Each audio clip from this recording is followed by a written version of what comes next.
And welcome back to the Comic Lyra podcast, where we comically and literally review comics. I'm Ryan, also known as Comic Stan. I love comic books, but my co-host loves regular books, so I make him read comic books. And this week I made him read Exquisite Corpses for part 2 of Spooky Season. not good enough. What, I'm not, or the comic wasn't? No, spooky season. I need a better spooky season. Spooky Season. Come on. Is that the defiance? What's that thing called where people like just if they're told to do something, they have to do the opposite? It is defiance disorder. Demand avoidance. Yeah, I've got that basically. Have you got autism?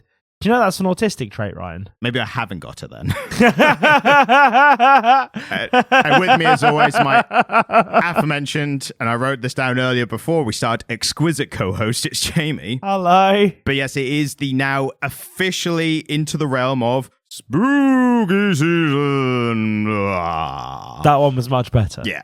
I liked that one. That one was good. Well, now it's appropriate because we are actually in the month of October, as opposed to last week when we were prematurely spooking, which again, as I've been reliably informed, is very normal for men of our age. Yeah, it's age appropriate. Exactly. Developmentally appropriate for men in their 30s to prematurely spook. And on that note, we're now in the spooking season. I mean, do you know what, man? Like, it would be more concerning if we got into a point in our lives where we couldn't spook at all. Yeah, you'd rather spook than not spook at all. I'd rather spook prematurely than just be like, it's the 27th of October and I'm looking down like, am I even going to spook this year? When it's the 1st of November, you ain't spooked. That's when you have to see a professional. Yeah, you have to go and see a spooktologist. They put a spooktal thermometer. And speaking of measuring spooks, we got a spooky one this time because it is one that's actually set at Halloween. So it's very appropriate. Halloween themed. Yeah. And a bit dystopian and a bit spooky. It's a lot of things. I actually, uniquely enough, made a list. My unique notes for this time, I made a note of all the previous things, like films and TV and stuff, that this reminded me of. Because this was a real amalgamation of different things. I just read the new Hunger Games book. That was one on my list. But I got strong Hunger Games vibes from it. That's one of the things I've got. So this is Exquisite Corpses. This is a ongoing series that's out right now. We read up to issue 4. Oh, I read up to issue 3. Wow. Because I was told that was when the first volume ended, so I just read the first volume. I read a little after you. And to be fair, it's we'll get into the kind of pacing and stuff. I think like the first issue is like a triple-sized issue. It's like 60 pages or something. Yeah, it was big. Yeah. So I think we've got enough to have an opinion on, to make an informed speaking about, But it's currently being released. It is written by, the credits are kind of odd here, right? So basically, this is a series created by 2 people, one of which we've read some of before. One, James Tynion IV, and I specified that surname because I had to look up interviews again to confirm how his surname is pronounced. Did they gloss over it again? No, I managed to find them pretty quickly this time. Because I would pronounce that Tynion. Exactly. And you always did. And to the extent that his production company, or his publishing company, whatever you call it, is called Tiny Onion. So obviously a play on how people mispronounce his surname, presumably, considering people, put it this way, he's been in interviews with people where they just call him James Tynion IV, right? Yeah. So I'm going by Tynion. I think Tynion is a play on how people mispronounce it when they just read it. He also is called JT4. I like JT4. I like JT4. So we might use that from going forward. But I think your first response in Tynion is... Tynion or Tynion? Yeah. Tynion, Tiny Onion. I'm going to be honest with you. Tynion or Tynion, either of those, I think, is more correct for the way it's spelt than Tynion. Yes. And so, James, if you're listening, unfortunately, mate, I think you may have just been mispronouncing your own name for a while. Or his parents were mispronouncing it. That's possible. Yeah, no, because he seems pretty switched on. Yeah. He seems like quite a smart fellow. Oh, absolutely. Or we will go by JT4 from now on. JT4 is pretty fucking cool. Yeah. It's like Justin Timberlake. But the 4th. In a production line. Yeah. The first one didn't work out. There was a drink driving thing. We're moving. 2 and 3 have gone missing. We're going with 4 Scandal now. Noted. So, this was created by JT4 JT4 and one Michael Walsh, who I assume, based on, even though Michael did some writing, they're mostly doing the art. So it seems to be a kind of writer, artist, creator thing. However, there are a bunch of other people who are stepping in and out of the art and the writing over the issues. Right. So, and they've addressed it in the credits by having the corpse crew. The corpse crew, as they're addressing them. So, most of the art, the colors by Jordie Bellaire, the hardest working colorist in comic books for the past several years, apparently. But the corpse crew basically comprises of Adam Gorham, Shea Grayson, Claire Rowe, Gavin Fullerton, Jordie Bellaire, Mariana Ignazi, Pornsack Pitch. Gonna get that one wrong. Picture shot? Pornsack Picture Shoot. Yes. Picture Shoot? One of those. Picture Shoot. This is another Tynion situation already. Well, I would argue that you and I made a very reasonable attempt at Tynion, but Picture Shoot, that...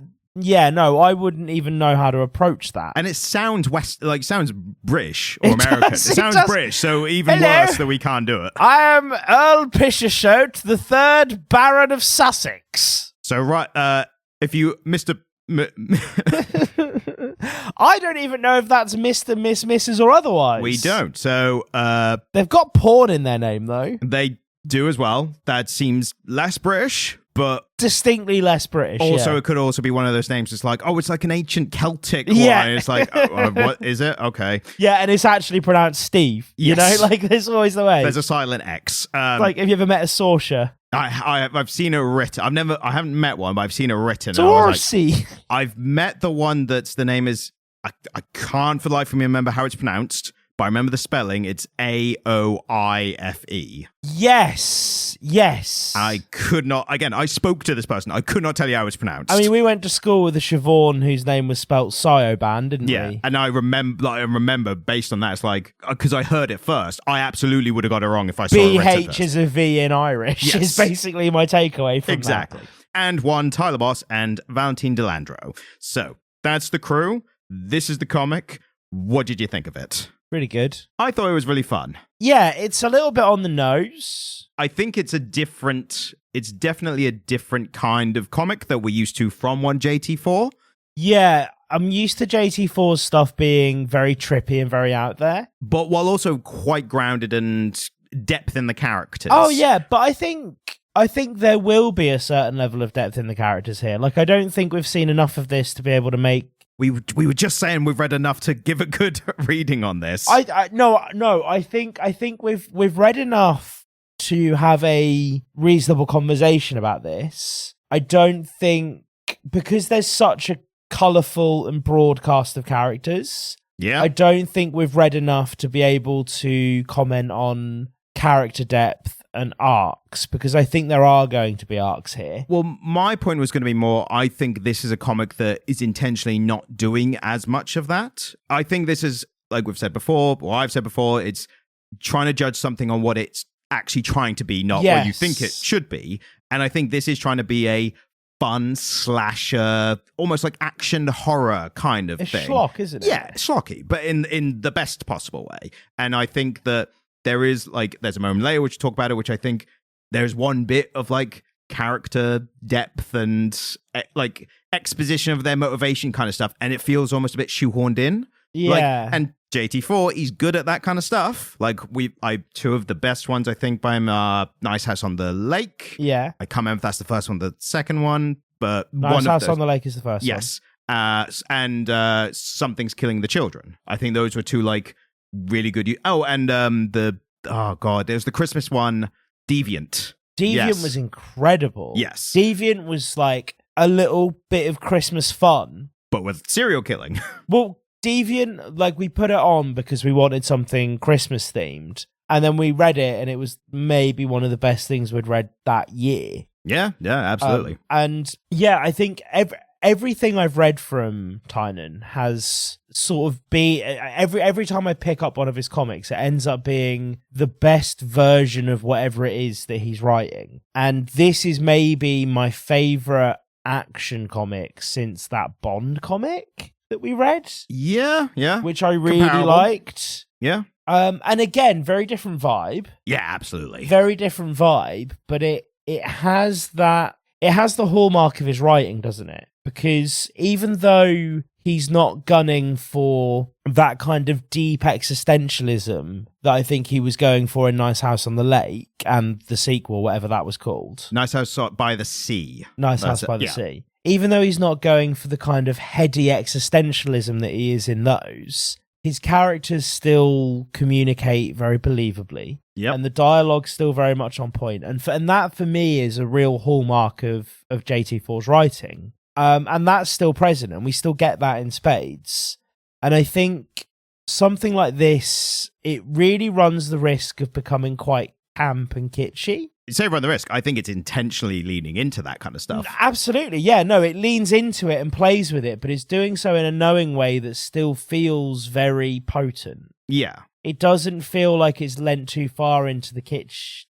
Yeah, you know? it's playing it straight without taking itself too seriously, if that makes sense. Yeah, and it's so hard to define why I think that and what that really means. Because that's such a nebulous statement, isn't it? Yeah. But I fully agree with you. I absolutely agree with what you're saying. It is playing it straight without taking itself too seriously. And then I struggle to put into words beyond that what I mean, what we mean by that statement. I'm going to take a stab at it. Yeah, have a fucking stab at it. So for me, it's spooky season, man. Like, it's the time to have a stab at things.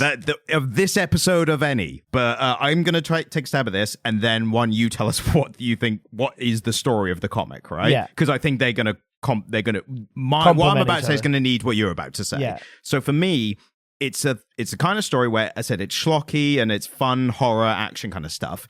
It's played straight in that all the characters are taking it very seriously, right? Yes. There's no quipping. There's no, one of my bugbears and my irks with modern comics and superhero stuff in general is when it's meant to be high stakes, but the characters are all quipping and not taking it seriously. Yeah. That was a problem I had with the MCU Marvel Zombies animation that came out. Right. These characters were going to be in this zombie post-apocalyptic world, but they were still like classic MCU, just having a crack with each other and joking about stuff. And I'm like, aren't all your families meant to be dead? Like, this is... And you should all be responding the way that Spider-Man is. Yes, and it was 5 years after. But I think even still, like, it's not like your entire family and everyone knows you're dead. Give it 5 years. You'll be absolutely fine by then. Yeah. But they did pay off a little bit at the end where they were like, oh, that's like the happy memories that a character was then looking back on, whatever. Point being, all the characters in this play it straight. But the actual comic presents it with that kind of schlocky edge. And the specific example I can give to that is, as you're about to explain, we have a colorful cast of characters that are all there for a specific reason, and they all introduced with the closest I can describe, like, reference to this. It's like the title card introductions of like a heist film or the Borderlands video game series, where a character's introduced and it comes up with their name and it's like a weird art style where they're freeze framed and there's like loads of color for a second and then it's gone. Do you know what it put me in mind of? The Guy Ritchie films. Snatch.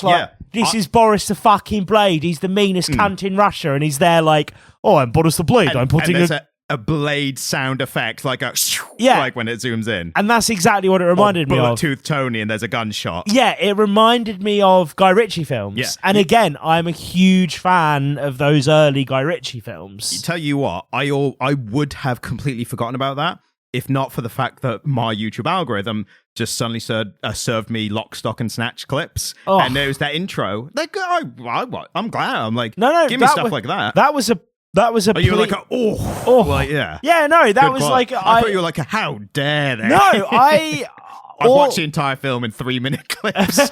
All I seem to get at the moment is clips from House and an American sitcom from the 2000s that I've never seen and don't know the title of. But I've seen so many clips of it. I'm like, well, I might as well actually just watch it now. I mean, you've already basically watched it. I think this is the thing, isn't it? So yeah, I would give anything for my YouTube algorithm to just be a bunch of Lock, Stock and Snatch clips. Have you seen The Gentleman? I've seen the film. I haven't seen the TV show. I really like the film. The TV show, the Netflix. I've heard it's good. Well, it's Guy Ritchie. It's a Guy Ritchie film over a season, and it's really good. And again, this kind of puts me in mind of that because they are quite serious. Like, again, it's exactly the same thing, and you're exactly right. the characters are taking the story very seriously, but it's not a serious story. Yeah. So the story here is it's Halloween, 31st of October. It's Halloween. We open in a small town, like small town America. We see the police chief leaving and being paid an extortionate amount of money to leave. Yep. We are then introduced to a very wealthy elite, 13 of the wealthiest families in America, who once a year take a small town. Each of them nominate essentially a champion. Yep. And those champions go into that small town and fight to the death. Now, the caveat is that a year in advance, they are given a weapon. A card with a weapon on it. Yeah. And they have to pick somebody who will be able to use that weapon. And then the kind of subplot here is that a lot of the families have realized that they're never going to win because the other families are more powerful, have better resources, are smarter, this, that, and the other. And so they then have a second game going whereby they take bets on whose champion is going to kill the most innocents. And so there are two kind of tiers almost of competitors. There's the professional assassins and hitmen, and then there's the fucking lunatics. Yeah, and psychopaths. So I think it's like, I like the Hunger Games as a concept. I don't necessarily always like the way that Suzanne Collins has written them. Like I read them every time. Every time one comes out, I buy it and I read it because I like them. But I thought this was such a cool use of the Battle Royale concept. Well, do you want to hear my list of things that the influences that I got from this? Battle Royale, obviously. Yep. Have you seen Battle Royale? Yes, long time ago. Fucking but yeah, phenomenal. Yeah. Sorry, continue. I got Squid Game, very recent one, but it might not be necessarily influence, but I think that's like a common topic that people are just talking about right now, like how rich people are and stuff. Maybe more niche one: Alien versus Predator Requiem. The reason being, barely. No, the reason being is because that takes place when alien or predator ship lands in a rural American town, and it's the residents dealing with the chaos that's happening. Yeah, maybe. So you have them living their lives, and then that being interrupted, and then like a small band of survivors, and that kind of stuff. And I think that's like a genre in itself, like small town, and then this crazy thing happens. However, Predators, another Predator film, ironically enough, but that's because that film is about the group of killers that are brought together by the predators. Yeah. And so, but you get like one from each culture. So you've got like a Yakuza hitman and like a cartel hitman, a like marine sniper, and a prison guy they give them all their weapons that they killed the most people with to make them the most, deadly effective for the hunt. Yeah. And the prison psychopath, he just gets a shiv. And he's like, why can't I get a gun like the rest of it, or a sword or something? And so it's like, yeah, that's what you dealt with. Battle Royale, obviously, Hunger Games.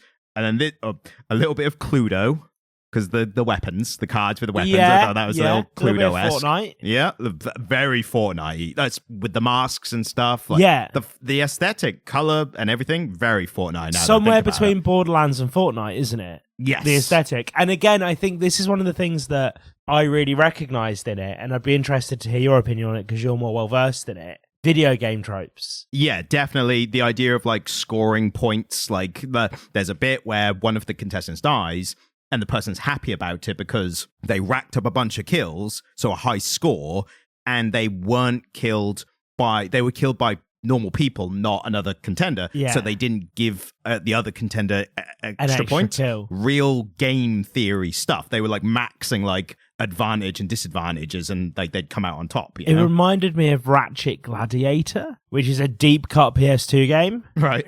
So basically, Ratchet and Clank end up in a gladiatorial setting. Yeah. And so the stages are all levels that lead up to a boss fight, which is one of the other gladiators that you have to fight. Yeah. And again, it's that we asked, because like there was a certain element of like 300 in it. In this or in the Ratchet thing? No, not 300. Fuck me, Gladiator film. Oh, hang on, I think I got it. Do you think you might have it right? Yeah. There's a certain element of Gladiator in it. Yes. And again, it's it's the core concept of the gladiatorial setting, isn't it? I'll take give some you, hard cunts and put them in a ring. Well, I'll give you one of the nichest reference that I have, which I'd be so shocked if anyone listening, maybe one or two potentially might know this. There's a film called The Condemned, right? Right. And the only reason I know about it came out in like the early 10s, maybe even late noughties. Yeah. The only reason I know about it is because it starred one Stone Cold Steve Austin, who you might think, I didn't know he had a film career. He basically didn't. But he was in The Condemned. He had this one film that was like a WWE produced film. So they were like, put one of our stars in it kind of thing. And he's like, when I get out this wrestling thing, I'll try and do the acting. Like The Rock seems to be doing it, and that's all right for him. The plot of that film is a bunch of like criminals on death row are brought together on an island to fight each other and win for the amusement of people watching, right? Yeah. So the closest thing to this. But what especially reminded me of it, Stone Cold's character, he's a guy on death row who wasn't even meant to be chosen initially, but they found a guy in a prison in Guatemala or somewhere, and they're like, "Oh yeah, we've got this guy. It's like he's 6'5", and like, we need to see him in action. So can he fight some of the other prisoners so we can see?" And one of the other prisoners, Stone Cold one, and then he kills the guy they were looking at. So it's like, well, let's get this guy then. Turns out Stone Cold's guy, he's like special forces, deep undercover, was like let go when he got caught, and now he's on this island, and he's actually really super smart, and he's like American James Bond basically. That what I was reminded by is because the main character of this is he's a killer, but he's not like the other killers. That trope, yes, which I think is a unique one in itself. It's like they're all bad, but this guy, he's a little better. He's a cut above the rest, and you can root for him, right? Exactly, yeah. Should we start with the art now that we're half an hour into the episode? Do you have anything to say about the art? It's good. Yeah, I think it fits the tone. There's a reason I didn't really talk about the art, and it's because it wasn't particularly. Yeah, it's like perfectly serviceable. There's nothing really special or really bad about it. I like some of the character designs for the more campy characters, like Foxface Killer. Yeah. Looks pretty cool. Yeah. But beyond that, it's not doing anything special, but it's also not doing anything wrong. It's kind of almost like house style, comic book style, if that, like, across even outside Marvel and DC. Like, it's very root one. You're absolutely right. I hate. The thing is, I hate to say anything negative about it because it's not bad in any way. And it's certainly not average. It's enjoyable. Like, page to page, it's enjoyable. It's just not that noteworthy. Yeah. Character expressions are, like, that convey the emotion of the characters. Like, it's doing all the jobs. Everything's sort of on point. Yeah, no, the art is on point. Yeah. The art is very much on point. Good panel framing where, like, reveals characters or, like, something was hidden initially and then, shows up. Like, it's all plotted very well and it works. It's doing its job, isn't it? Yeah. It kind of makes me think, because again, I was trying to pin down, like, what is this? Like, what would I call this? I almost went for, like, is it an Image house style? And it's not, because Image do so much different stuff. But it kind of is, isn't it? Well, I kind of thought, is it almost a Tynion house style? But it isn't. It doesn't look anything like the rest of his work. It kind of reminded me of, so House by the Lake and the Sea, like, those were very unique style. Like, that was, but this is, I think, closer to The Deviant and Something's Killing the Children. Like, I find it's similar enough to remind me of those. Yeah, maybe. I mean, it also reminds me a bit of Where the Body Was. Yeah, bit Sean Phillips style from him and Brubaker. So it might be that Tynion does seem to work with Jordie Bellaire a lot. So maybe it is the colors that they choose for a lot of his work might be influencing it more so than the penciling, which is done by a variety of artists. Yeah, so it's the same person coloring it. Yeah. No, that makes sense, doesn't it? And I agree with you that thinking about Deviant, particularly in this, there is a level of consistency there, isn't it? Yeah. Again, it's all pulling its weight. None of it was bad. It was all enjoyable. The color is very stylized. Like, yes, every character has their kind of own unique color to separate them. Particularly the rich benefactors, the people who are kind of running the show. Yeah, they're more extravagant looking, like, exotic colors, whereas the rural town people are all kind of generally dressed. There's one character that I think is there's one character which I think looks a little more campy, but they're also dressing up for a Halloween what they call a scare house. Yeah, so they're doing like their own makeup and stuff, so they look different. And then you've got a bunch of kids in Halloween costumes, but mostly it's just like normal people. Like the sheriff at the beginning is like, close your eyes and imagine a small town American sheriff. It's that. Yeah, fully. Yeah. Now, in terms of like where I think the depth is coming in, are we talking about the story? Yeah, I think it's time, isn't it? Yeah, it's more for the time marks, the time codes I put for people. So the thing with it is, it's not playing a big hand of being this really deep story, but of course, because of who wrote it, couldn't help but make an observation about the world around him, because that's what he does when he writes. Yeah. And this, I mean, to be honest with you, it's quite an obvious observation to make in our day and age, but this is making an argument against the wealthy in America. Yep. And, you know, it's kind of, it's making a point about the thing that is always kind of happening on a grander scale, which is that the rich are we're in that late stage of capitalism where there are people with such extreme wealth that they are able to play games with the lives of everybody else. And that is what is happening here, isn't it? I saw a fucking meme the other day that said it was a bunch of people walking around like an old palace, and it was this absolutely incredible palatial space. They said, just remember, wealth disparity is greater now than when this place was built. Yeah. And it's like, fuck. Like, people were building grand palaces at a time when wealth disparity was smaller than it is now. I don't know if it's smaller than it is. Like, the only reason I disagree is because, not to get too political, but we're going to do a tangent on, you know, the super wealthy and how they're fucking us all over and whatnot. I think wealth disparity was going down towards like World War II or post World War II. And then it was, no, wait, I say it started to go down at the end, and it was going down to like the point where like our parents were living pretty comfortable lives and not having to work as much for it compared to the rest of human history, and then started going up in the past couple decades. Well, but wealth disparity has climbed massively. If you think about it, even a medieval peasant could afford to own their own fucking home, Ryan. I mean, but what was their homes? Wasn't it like 16 people in a family to one home? Like that? I'm genuinely asking. I'm not trying to prove a point. I'm like, that's how I've thought of it. Well, yeah, but you had 16 kids because only 3 of them would survive to adulthood. Like, true. That's why people had so many children. But the point is... But you also had like 2-3 generations in a single home as well. No, it is a fact that wealth disparity between the richest and poorest is the worst it's ever been. I always thought that around that time, I thought like when you had like kings and royalty, and then like you say, peasants who, yeah, they might own their own home. But I thought I guess the difference is, thinking about it now, it's you didn't have as many royalty at that level of wealth, whereas now you have more billionaires and trillionaires who share that amount. And think about it, back then everyone could afford to own their own home, but a king would just have a much nicer home than you do. Now there are billionaires going to space and we can't afford our own homes. Yeah. I mean, we're on that path, absolutely. Like, it's that untenable, like, what's going to happen when people can't own homes? Well, like, there is a billionaire going to space right now. And I couldn't give a shit about what they do. I just give a shit about what we can do. Yeah, like, totally. If they can afford to go to space and do all that crazy shit, but we can afford homes, like, fucking go on then. Like, have crack on, it. go to space. Couldn't give a shit. But yeah, it's pretty bad. But yeah, I think it's the fact that Squid Games became popular around this time as well. Yeah. I think just shows like it's just a growing thing. And kind of a larger point, like what we kind of always come around to with these kind of stories is the fiction that kind of encapsulates how people are feeling at a particular time. So you are getting more anti-rich content coming out in fiction. I think this just kind of adds to that kind of feeling. Yeah, because this is dystopian, but it doesn't feel that far anymore. Yeah. It's also the kind of thing of like Squid Games was like the point was the wealth disparity because it was like targeting the poor and stuff.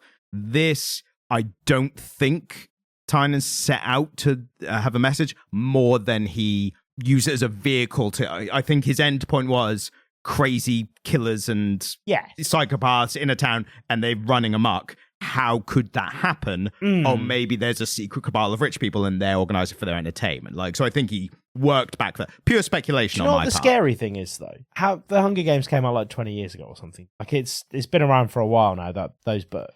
I guess so. I don't know for sure. We should probably find out because I'm about to make a point. 17 years ago. Yeah. So the first Hunger Games. Yeah. Sorry. First Hunger Game book. Yeah. The first Hunger Games book came out nearly 20 years ago. Okay. And if at that point you had told me that there was an island where rich people got poor children to hunt each other for their amusement, I'd be shocked by it. I'd be like, Do you mean the Epstein Island? Or Well, but and this is the point, isn't Yeah. it? If we found out about that now, we'd be like, oh yeah, did Trump have a ticket as well? yeah. You know? Yeah, no, I know what you mean. We are at a point in our we are at a point in late stage capitalism where if you told me the Hunger Games was real, I'd be like, yeah, fuck, I believe that, unfortunately. Yeah. And Battle Royale, like that, Yeah. whatever the premise. Battle Royale was more like a government thing, I think, if I remember correctly. It was basically the same idea. Yeah, but as opposed to it was more like state-run rather than private-run, like Squid Games, and Hunger Games is government-run as well. Hunger like dystopian Games is government. yeah. So I think it just depends which power you're aiming at. Is it the state-run or is it the private-run? And this is more like an underground private kind of thing. I mean,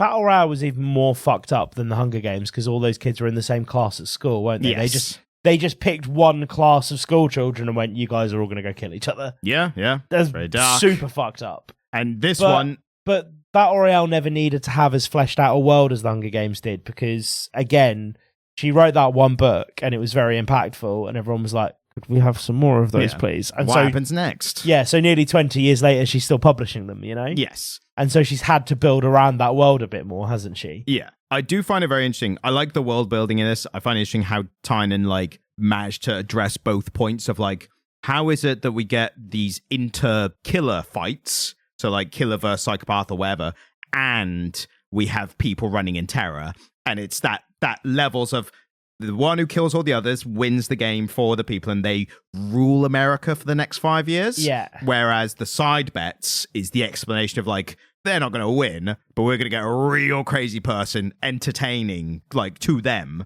just called murder and mayhem to a bunch of innocent people, and that they have their own little side bets, like who kills the most and whatever. And I think that is the marvel of what he's achieved here, is that is the most interesting use of the Battle Royale format I've seen in a long time. Yeah, because if it was the one who wins thing, it would just be a bunch of, like, special forces military people, essentially.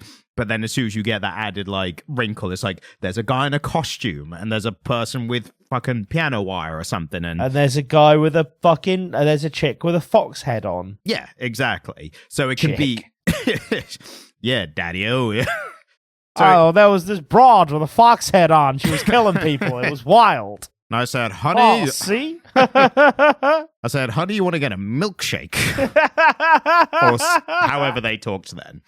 So, short of the story, because I think the actual story, I think... There's not a lot going on, this there? This was going to be my point, was short of just literally saying all the events that happen, which I don't think is worth anyone's time here. I think if you like the sound of what we said, you should definitely check it out, because I think we've accurately articulated what it is, essentially, and why it's fun. Short of that, I think what we can do is go through the 13 killers or whatever and grade them on, like, are they serious? Are they wacky? Are they interesting? I think this is a very good idea. Exactly. I think this is a great use of our time on the podcast. Yeah, exactly. And I mean, our contractual obligation, we're probably another 15 minutes or so. So yeah, I this think is it. It's a good way to round things out, I guess. So we get the first card. The rich people, they kind of have to, like, announce who they've got. They had their secret weapon card for a year. Yeah. And they're now revealing the weapon that their person had to use, and the person that we are shown their person. The first one is a guy they're all like states. So this is the Rhode Island guy. He had the rope card, right? You think rope, that's probably not great. And then their person is called the Recluse, has a spider aesthetic. So immediately we're in wacky territory, right? And they are kind of looks like a basketball player to me. Yeah, the short hair, which has the lines that are meant to be like web lines, kind of look a little bit like cornrows, which I get is where it's coming from. So this person, they call the Recluse. There's a picture of a guy being, like, cut apart with these wires, right? Yeah. So it's obviously piano wire or something. Yeah. I immediately have a qualm with this. Well, he's got it wrapped around his arms. No, not even, like, do whatever fantastical stuff with that. Look at that card. That's like a rope. That's a full-on fiber rope that, you would, like, rig a ship with or something. That is rigging, isn't it? And then you're like, oh, yeah, I've got this person. They use rope that's piano wire. It's like, no, that's not the same thing. So, like, I think when they got that rope, they should have been like, I need to find the most lethal cowboy who uses a lasso. Like, that's your only option, really. Hey, ma'am, or someone who's deadly with like a jump rope, like, skipping rope kind of thing. I mean, I like the character design here. Oh yeah, the design is cool. I just took umbrage with like, come on, Yes. like, because again, it's not just for me, the reader. Like the situation they're in. If I was one of the other rich people, I'd be like, fuck off. That's not rope. Like, get that wire out of their hands, give them a spool of rope and see how they get on now. Like, what are they going to trip people over? Like, that's why that had that little bit of break in the... yeah. But other than that, yeah, they are a cool looking character, and the idea of people getting sliced up with piano wire, that's always fun. Yeah. I mean, the main thing I always think of that is the Simpsons gag. Yes. Where he had to cut Homer's head off when he's got Snake's car and he dips down because he finds like a peanut on the floor. Yeah. And then Barney's like, I told that guy to cut my sandwich. He's holding the sandwich and his arm goes off and he's like, ow. It wouldn't be a Comic Layer episode without regurgitating a classic Simpsons bit. No. So it happens more often than you'd think, doesn't it? Almost every episode. I really like this guy. Do you want to talk us through what we're looking at here? So I think it's Is it Texas? Close, North Carolina. North Carolina. They got a hammer, and Great so they card. had Leopold Strong, and he's like an old-timey fairground attraction guy. He's a strong man, but rather than like the leotard, he's more like got like a open chest vest and trousers. Like and a flowery waistcoat and a trilby hat. And just a pornographically large hammer. Yeah, and this is definitely a fun one because when you imagine hammer, like that could be just a psychopath with a little, construction building hammer, or it could be like a Marines guy with like a sledgehammer, which is kind of what the picture is more like a sledgehammer. Instead, we get a comical Harley Quinn-esque mallet. It's huge, isn't it? It's as big as his torso. Yeah, exactly. And he's smashed a guy in the head with it in the Borderlands style. He's my caption. favorite, and we've not seen enough of him yet. yeah, I guess so. Do you know what I mean? Yeah, no, I agree with you. We did not get to see enough of him, I think, in the issues that we've read so far. Yeah. Or in any of the ones thereafter, I suppose. Yeah. No spoilers. So, following that, we have probably the wackiest character. Well, one of the two wackiest, yeah. For sure. Would you like to do this one? Yeah. So, the guy from New Jersey. New Jersey. From New Jersey. Everything's legal in Jersey. Yeah. He got probably the worst card, I'd say, which is just hands. Yeah. And so for him, he immediately you can tell he was like, I'm going fun route. I'm not going to win. We're going wacky. Let's go wacky. Let's get some views. Let's entertain the fellow rich people. So he went with, presumably, is a serial killer of a guy called Rascal Randy, who wears a big mascot suit of a rabbit with, which I didn't notice earlier, but I'm noticing now, has the little hat with the propeller on the top. Yeah, the little hat with the, I think it's, Basically, it's kind of a Freddy, Five Nights at Freddy-esque like mascot look, but it's a guy in an actual costume. Yes. So nothing scarier than being choked out by a guy in a rabbit costume. And he's fully choking somebody out with you can see his like toothy grin inside the costume. That's probably the best piece of art of the whole comic. I think these again, what to properly call them, captions. Yes. Like freeze frames. Intro cards, yeah. They are like all very fun. But They're this is one of the really better. good. This is one of the better ones for sure. So now we move into the creepier ones. Yeah. So this is the New Hampshire delegate.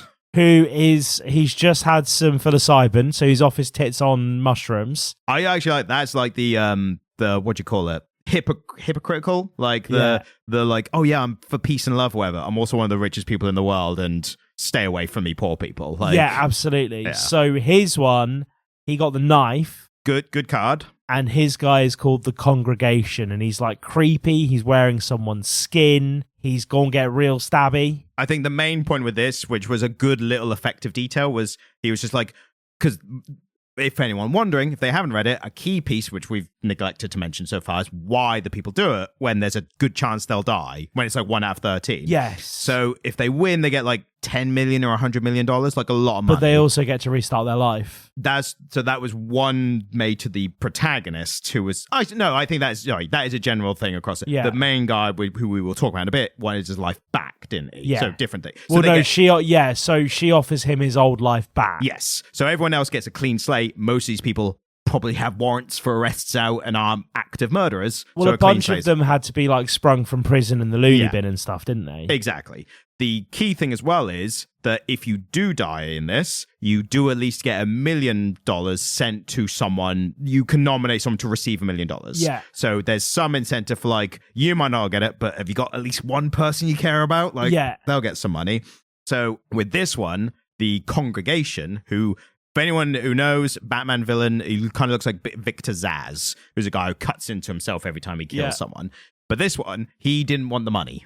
He was just like, no, I'm doing it for the love of the game, which is the creepiest thing that could happen in this kind of thing.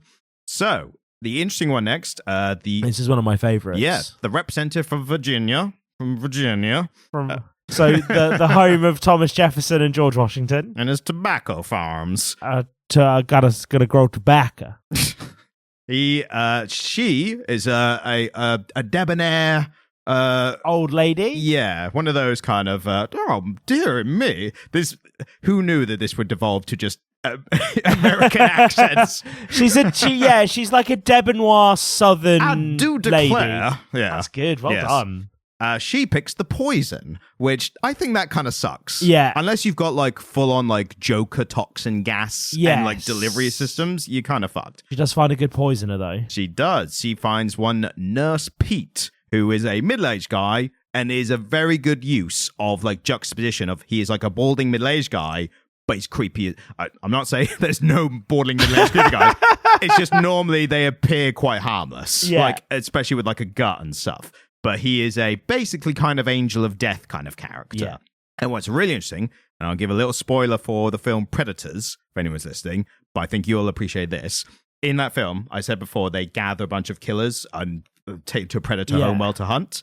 One of the characters is one Topher Grace, who you know of. Oh, yeah, I like Topher. And people, they're like, what are you doing here, whatever? And he's like, I'm a doctor. Like, I don't know why I'm here. Like, so they kind of click like, oh, I guess he's our medic, because the predators want us to keep going. They want a longer hunt. So if we get like little injuries, like we've got a medic who can, that's probably why he's here. Turns out... It's later when he discovers one of the alien plants has a scalpel and it like gets like a venom, like it's secreting a venom or whatever. And he's like, telling, oh, watch out, careful, there's the thing is venom or whatever on here. Turns out he uses venom. He works out it's a paralytic and he paralyzes she's like an Israeli sniper, this woman, and she's like full on paralyzed. Turns out he's a fucking like serial killer, but he's a doctor as well. So he's like paralyzing people and like, you know, doing God knows what. He's a massive fucking weirdo. But what's so great is the turn. Topher Grace, he goes from like, oh, what's going on here? Like, I'm just a doctor. I don't know. Like, really good portrayal. And the turn to, oh, I'm actually a serial killer. And I'm really fucked up, actually. It's such a good turn. Like, that's great. Look up on YouTube if you get a chance. If you I don't like watch the film. Topher Grace a lot. Yeah, he's great in it. Great film. Probably the most underrated Predators film of the series. Anyway. Really? Oh, yeah, 100%. Because it came out and no one cared. It's really good. And then the one that came out after it was really awful. And people were like, oh, the Predators franchise is absolutely washed now. And it's like, did you see Predators? Like, did you not watch it? Yeah. Had a jacked Adrian Brody in it as well. Oh, shit. Yeah, and he's really good in it as well. You would not have, if I hadn't seen it and was told the casting, I'd be like, that's weird. He's really good in it. Fair. Yeah. Anyway, moving on. Do you want to talk us through this next one? Yes. So this guy is from Georgia. The representative from Georgia. I think I'm using the same voice for the South has all the like serious contenders, doesn't it? Yeah. Well, Virginia had the poisoner, but this is a particularly good one. So Georgia got the axe. Great weapon. And theirs is called Pretty Boy, and he is a pretty boy covered in tattoos. Yeah, and I couldn't quite tell when I first looked at like his title card. But I thought he was like with a previous reference, like a Bundy-esque type. Yeah. Like, but it does seem like he's actually his title card. He's actually killed a man and a woman. Yeah. So at least he's a bit more equal opportunity serial killer. Yeah, he's an equal ops killer. And we actually don't even know like he's just a guy who's killed a bunch of people. But what's interesting about him is when we actually do see him, he appears to be not like all right. Yeah. But then is that even more dangerous? Be like, you seem okay.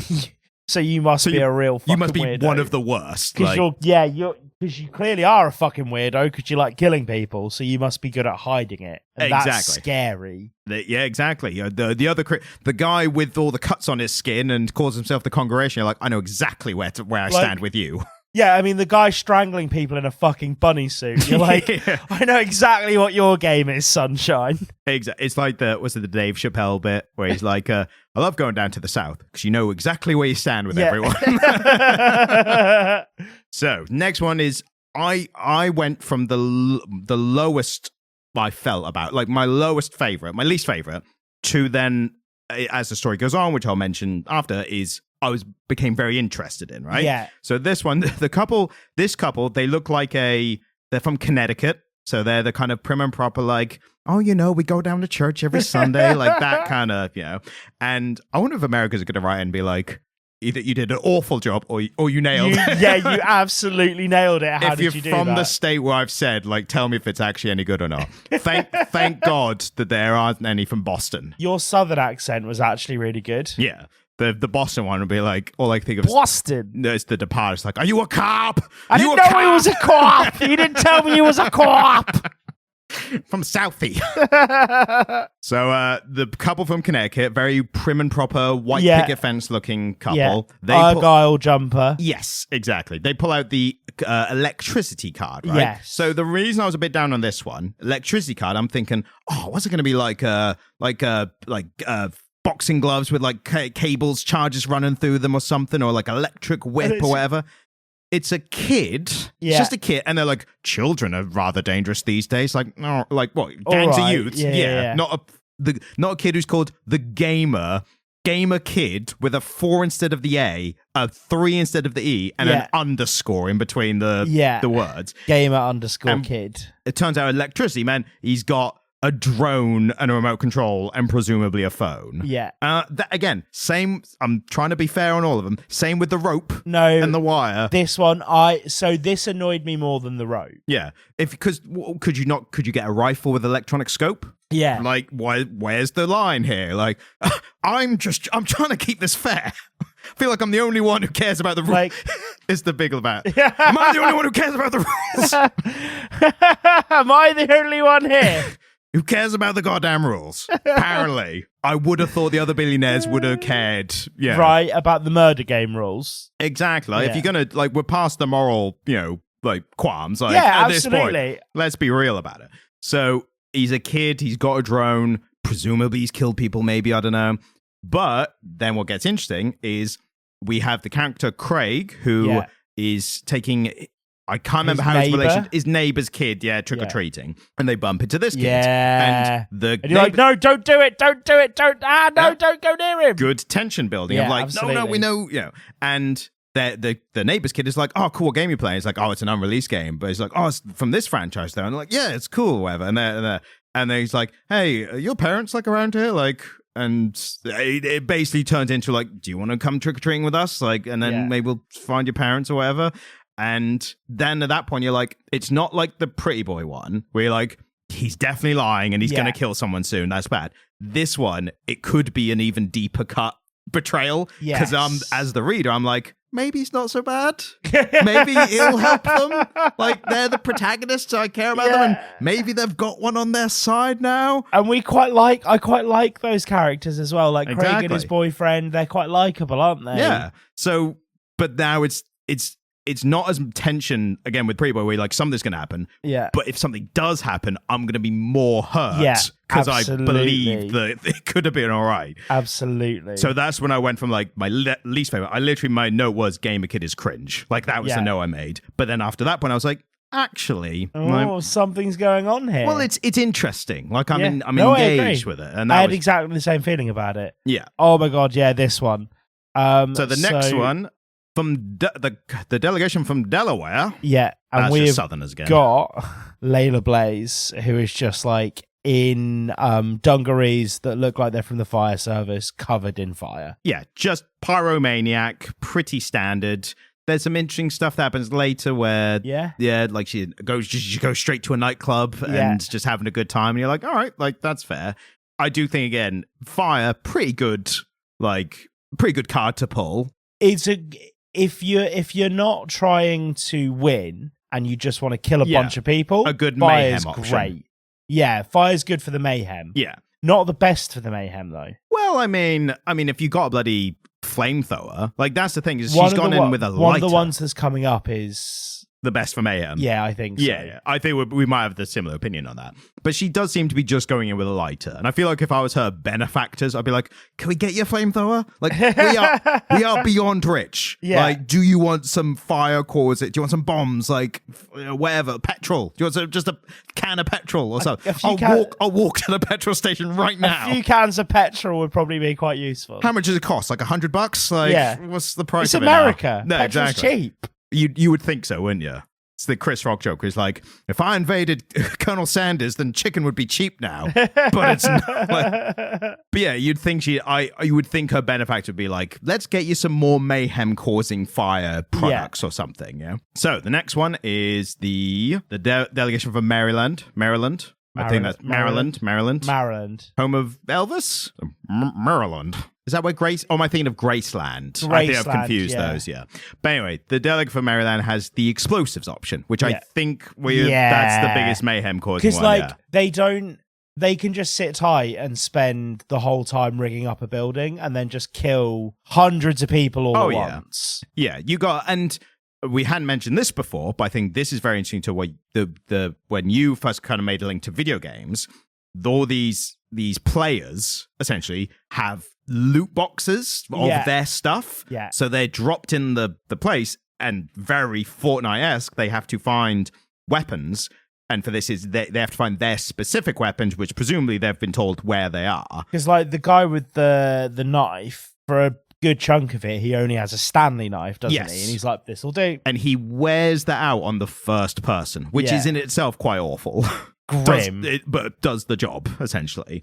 But yeah, the explosives character, this will get character Slayer, who is, I think, the least interesting character. Like, they've blown some stuff up, but that's kind of it. They are like a person who smokes. Like, that's their kind of thing. That's their character. Yeah. They smoke cigs. But kind of similar with Gamer Kid, what then makes them interesting is they find themselves dancing in the club with I've forgotten her name already. And they give her a lighter, don't they? No, that she's doing hers and it's not going. I think he grabs it and she's a little bit like, you're taking something, but then lights it for her and he's like, I'm just helping you.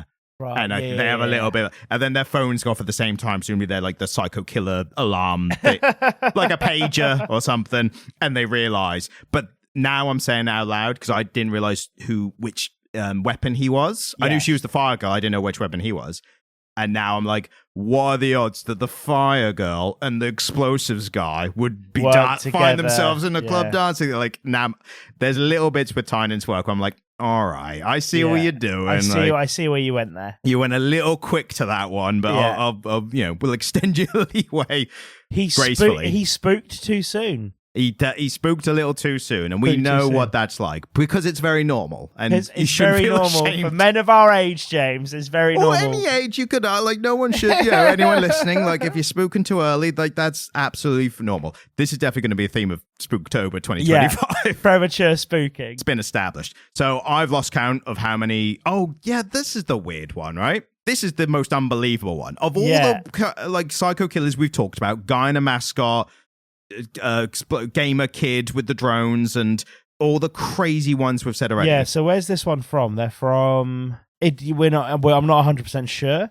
I did not note it down. So it's one of them got... South Carolina. South Carolina pulled the sword. Yes. And their arrow. Arrow, sorry. Yes. And their little sister's going in for them. Their twin sister. Their twin sister. But... So what is established with this, and it does a good job of, there is a backstory we don't know yet. Yeah. There is a reason that one of the sisters, and they played previously, something happened where in the 5 years in between, they felt they needed to spend that 5 years training to enter the arena themselves for whatever reason.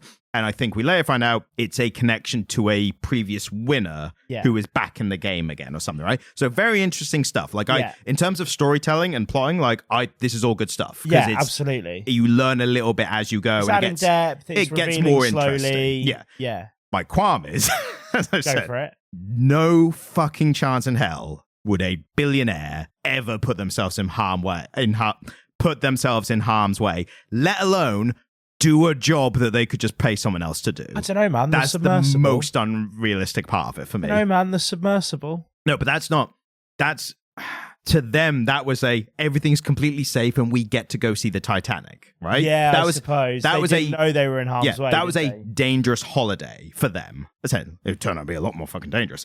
But what I'm saying is, to them, that was a leisure activity that was meant to be 100% safe. Yeah. This is I will spend 5 years of my life working towards a singular goal. Essentially preparing to go to the Hunger Games. Yes, and there's a good chance I will die, right? Yeah. The one aspect of it that makes it like somewhat believable for me is the arrogance to think they could do that. Yeah. In the same way that Jeff Bezos looks like bloody Lex Luthor now because he's jacked and bald. It's like, yeah, if you're a billionaire, you can get jacked. Like it's if anything, if you're a billionaire and you're fat, like that's way worse.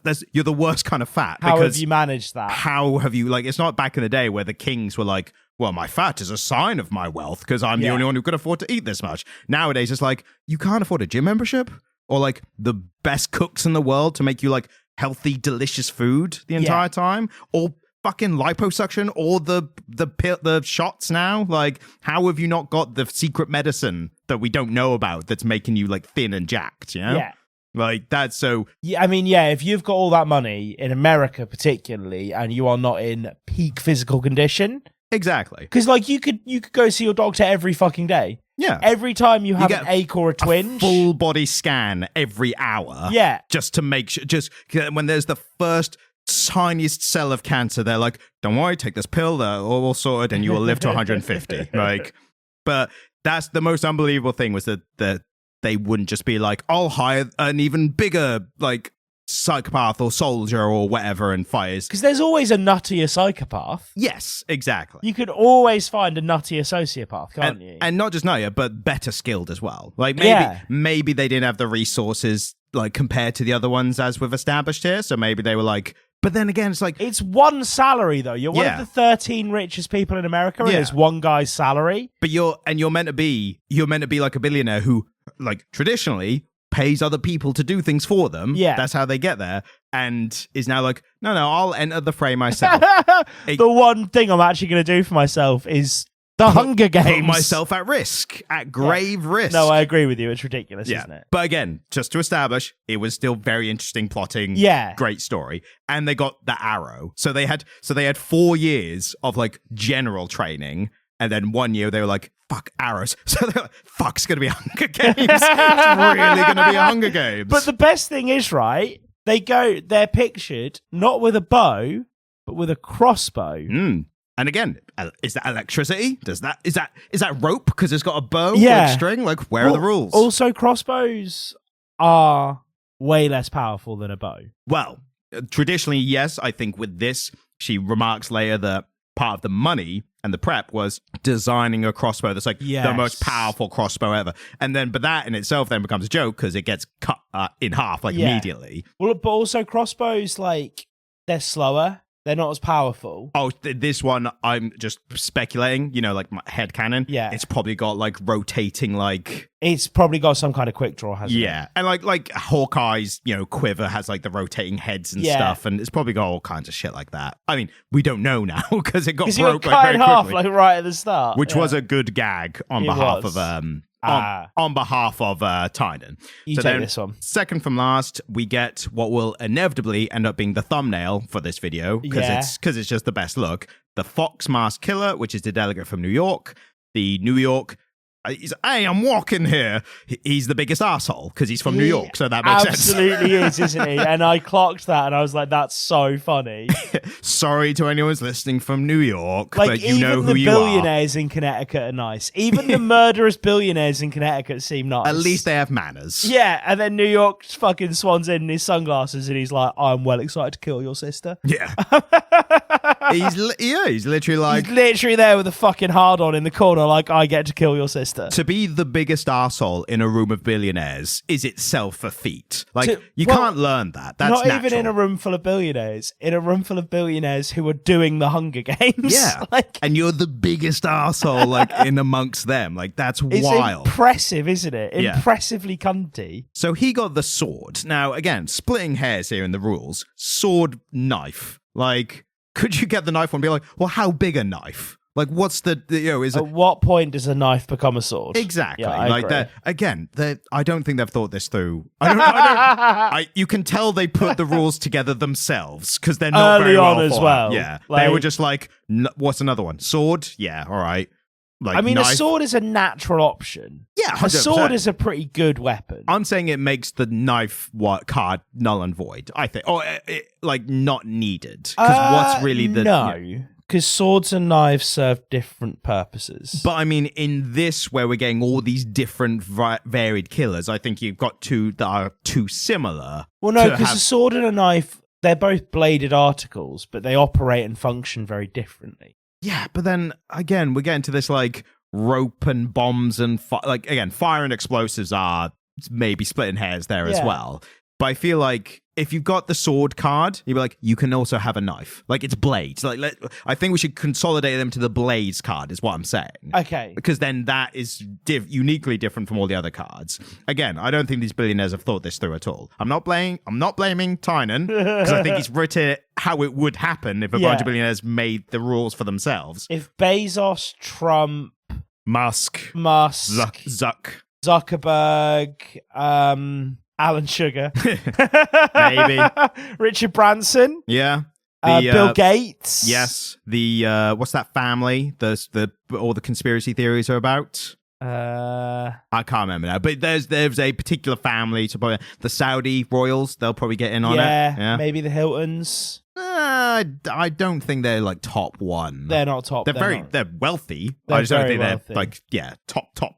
The 13 Rockefellers. places. I thought you were about to say The Rock for a second. I was like, he's rich. The Rock. he's the host. That's a gig for him. He's just pay him. The Rockefellers. Yes, I think that's who I was. What's his name? Warren Buffett. Yeah.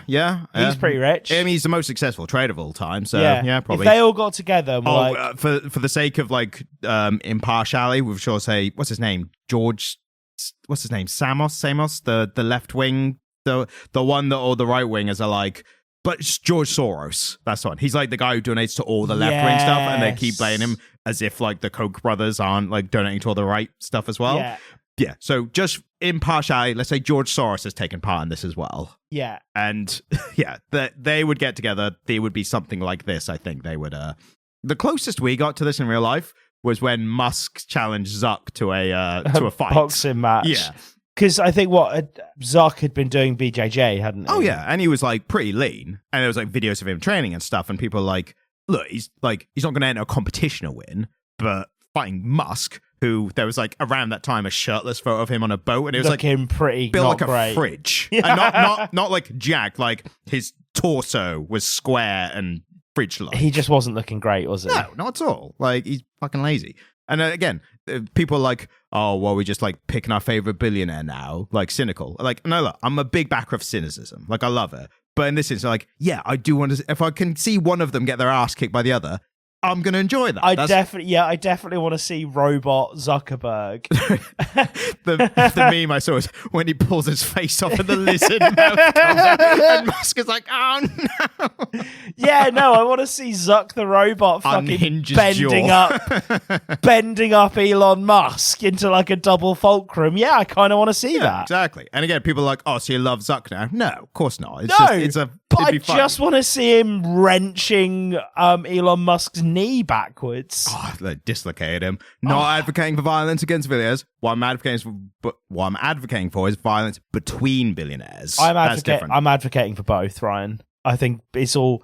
There is going to be a revolution. We might as well be on the right side of it. Great. Now we're going to get bloody cancelled. Jamie does not endorse the opinions of the Comic Era podcast. I'm half of the opinions of this podcast. It's not official of the podcast, though, for whatever that matters. Anyway, Revolution. Speaking of revolution, we've got Fox Mask Killer. It's like Fox, the TV channel in America or whatever. Anyway, Fox Mask Killer is the sword katana. You're the expert. Is that katana? They could be katanas. They could be katanas. They could be wakasashis. There you go. Some kind of swords like that. But this one is the one that there's something deeper going on with the South Carolina delegate and her entering. So very mysterious. The look is like the look of the comic, basically. It's rad, isn't it?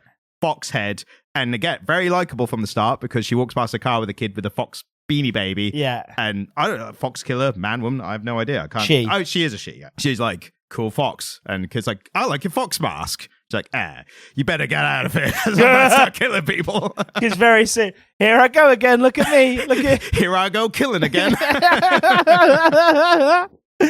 And then the last one is what is this, close to a Craig and I can't remember the it was really Zavi. It was like it was an unusual name, but they're obviously the protagonists. But I think the closest protagonist of the killers group is the one who would become the lone gunman. Yeah, and he is basically what made me think of the Stone Cold film. Yeah, because he is the military guy who apparently has racked up a bunch of kills and has kind of been excommunicated from all military groups in America, and he really wants to get back.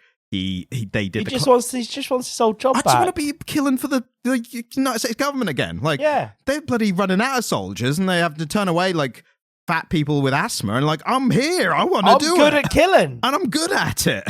So, but then that brings the point: what did he do to get kicked out? What did he do? That's the question. Because the U.S. Army, they should be able to take fucking anyone. Yeah, really. Pretty much. And British Army's the same. Not to fucking split hairs. Like British Army's in the same boat, basically. British Army's like, we used to have a naval fleet, and now we don't. Now we have a territorial army. I like to think that the British Army are a little bit kinder than the American Army. I like to think we're in slightly better standing in the international community than the Americans. I mean, I'd like to think so, but I mean, I don't think it's necessarily true. Well, I was going to say, I think the Falklands is a pretty firm indication that it isn't.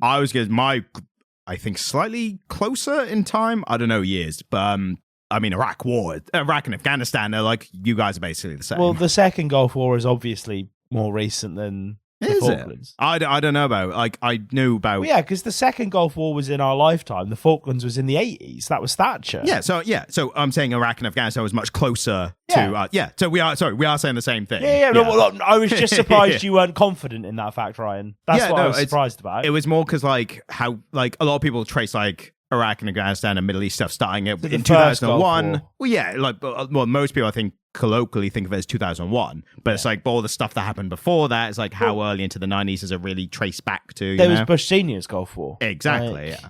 But the main point being is I think people are like, most of the rest of the world are like, you guys are together, right?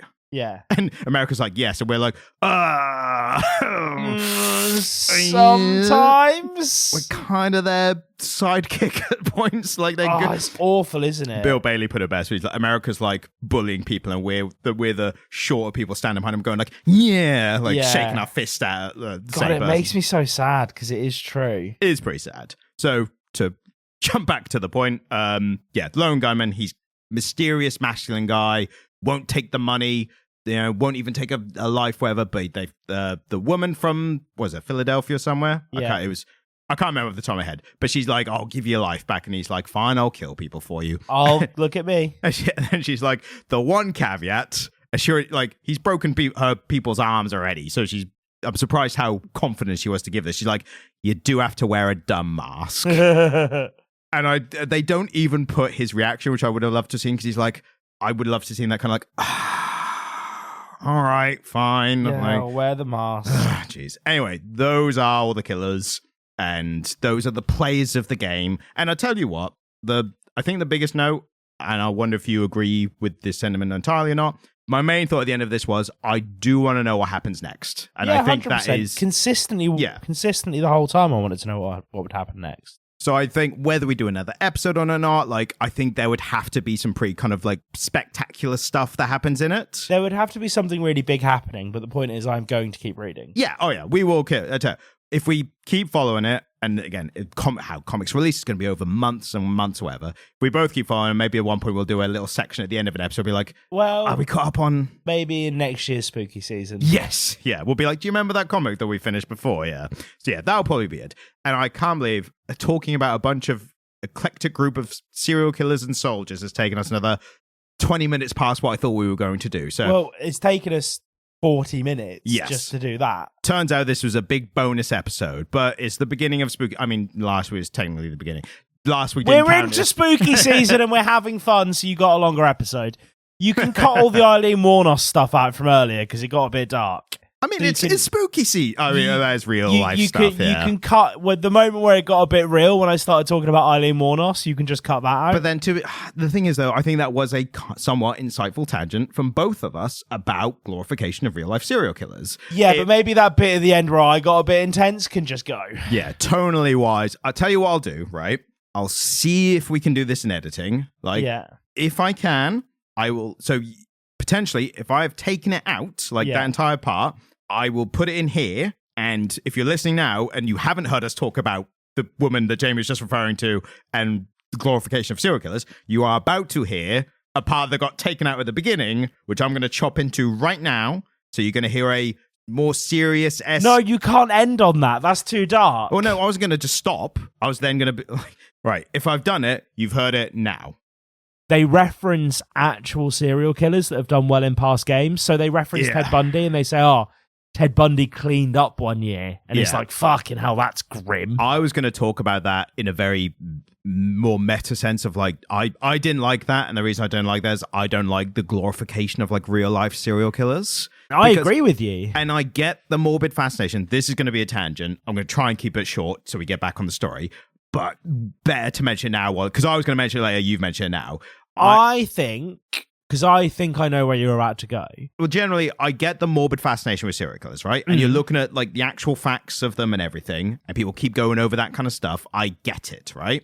What I don't like, I like fictional serial killer characters, like fucking Hannibal Lecter. It's like a superhuman intelligence with all he can do and stuff. And all these serial killer characters are always geniuses that evade the police for years, and that's never happened before. And I'm a fan of that stuff as well. What I don't like is when they take real life serial killers like Ted Bundy and be like, yeah, we entered him in a competition like this and he won it. And I'm like, Ted Bundy was a fucking coward of a real, he literally wore a fake cast and waited for a good Samaritan woman to help him, and then took advantage of the help. And I don't like that they were like, oh yeah, but he was a badass who won this serial killer competition. I'm like, no, don't do that. Yeah, I mean, it's also not to say if he was less cowardly about a serial killer, I wouldn't be more okay with it. Yes, I think so. I'm on the record as agreeing with you. Right. Firstly, I agree with you, and I don't think they needed this here. No. They could have made up a fictional serial killer with a pornographically serial killery name. Yeah, and they could have worked out a way to have that same line and to have it have impact without it name checking Ted Bundy. Yeah, it's kind of similar where I like fictional stuff with serial killers like this, and all the other stuff I mentioned, and I could get the appreciation with, and I could sit down and watch a documentary about real life stuff. What I don't like was the series they've been doing recently. The most recent one was Dharma. The biopics. Yeah, exactly. Yeah, and I'm I feel like it glorifies that. Sorry to yuck anyone's yum who's really into that kind of stuff.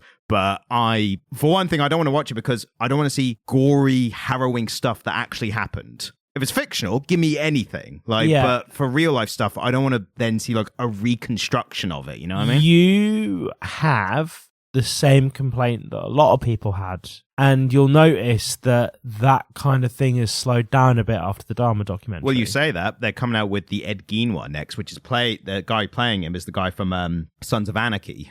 Oh, yeah. Can't remember his name. So it's not slowed down at all, has it? Yeah. Because I must admit, I watched and really quite enjoyed the one about Ian Huntley's girlfriend. Can't remember her name. Myra? No, Myra Hindley's the other one's girlfriend. That is Fred West. Yeah. Yeah. I can't remember the other one. Ian Huntley's girlfriend. There was a documentary about her. There was a biopic about her a couple maybe last year, and I watched that and quite enjoyed it. So I can't necessarily complain about it too much, but I definitely felt uncomfortable watching it. And I agree with you. I think this glorification of serial killers, and man, it's really interesting because I don't think it ever really cuts down to what's important in those narratives. We've really gone off the deep end. We've really got me. The one thing I was going to say was I kind of get why they're doing the Ed Gein one, because Ed Gein himself did inspire a lot of the biggest fictional horror characters. Like, he was the inspiration for Norman Bates in Psycho, Leatherface, Hannibal as well. Like, so I get why they're kind of viewing in on him to be like, all those characters of, like, he's the inspiration for them. Yeah. Interestingly, I will divert off this topic once I've mentioned this, but it's really worth consuming. Do you know who Eileen Wuornos is? No. So Eileen Wuornos was a serial killer in the 1980s, and she murdered a string of customers working as a sex worker. Was this the one that the film Monster was based off? Yes. And her trial became a huge TV event, and there were TV news stations had graphics of her being killed in an electric chair that they would run under news pieces of her. And because she was a woman, the conversation about her was very different to male killers of the same era. Yeah. But there's an interview with her from shortly before she died, which was fucking chilling, because she was like, "You're all obsessed with my story, and I'm gonna fucking die. Like, I'm gonna get the chair." But what was her name? She was in Stranger Things. Winona Ryder? Yeah, but Winona Ryder's going to play me in a film. And do I see any money of that? No, but they all benefit from me. They all benefit from my story. And it's one of those things that actually, any rational person, if asked how they feel about serial killers, would say, "Oh, it's awful." But we fucking love the content and we lap it up. And these people are often really broken. Like, Eileen Wuornos had been raped so many fucking times as a child, and the story of her life is tragic and awful. And these films glorify the serial killer, and they make them out to be these like monsters and forces of nature, when really they're often really broken people that have had really horrible lives. And so the narratives about them never cut down to the systemic issues of like, oh, well, maybe if there were fewer children growing up in poverty without parents, these kids wouldn't grow up to be fucking serial killers. Do you know what I mean? Yeah. And so it's like, we're obsessed with the stories, but what we don't actually want to interface with are the systemic problems that create crime and the systemic problems that ruin lives to the extent that people want to go out and kill people. Yeah. And if anyone's interested in that kind of stuff, I remember reading a long time ago when I read books, I read Truman Capote's In Cold Blood. Yeah. And that, like interviewing someone who'd done really horrible stuff. And like, apparently the backlash to it was like trying to humanize someone who's done horrible stuff. But Truman Capote was just like, aren't you interested in why? Yeah. Like, that's what I'm looking into it. Anyway, we've talked enough about the real stuff. Let's get into the fun, schlocky, fictional serial killers and murderers and whatnot. Yeah. Okay, if you're coming back, that was the serious part that was at the beginning. Dark. Yeah, that was pretty dark. I don't ask for this very often, but can I please listen to the edit before it goes out for this episode, just to make sure? I mean, again, it's that content. It's just whether it's at the beginning or the end. Yeah, I feel like if you've made it this far into the episode and we're like, hey, we're talking about this now, like, they're on board. It's not at the beginning where people like trying us out, be like, God, they're really like seriously talking about serial killers. Very dour. Like, the thumbnail had a person in a fox mask on the front, like the thumbnail had a furry in it. Yeah. And now they're talking about Myra Hindley and Ed Gein, like, and Eileen Wuornos. So that's why I think it would have been. That's why I think I will take it out of the beginning and I'll put it where I just did the markers for then. Okay, cool. So that might have happened, cool, or not. So thank you so much for listening to this, the second episode of Spooky Season. We're back next week. We're back every fucking week because we fucking love podcasting. We cannot stop. We've got billionaires watching us. It's a game to see how long people can podcast before they go crazy. But don't worry about it. Peace. And thanks for listening. If you enjoyed this episode, then please subscribe to get notified of our future episodes as well. And if you're feeling particularly generous, then please leave a 5-star review on whatever podcast app you're using. If you'd like to get in contact with us, then send an email to comiclit@gmail.com. You can also watch videos by me on the Comic Stand YouTube page, which is linked in the description. Thank you, goodbye.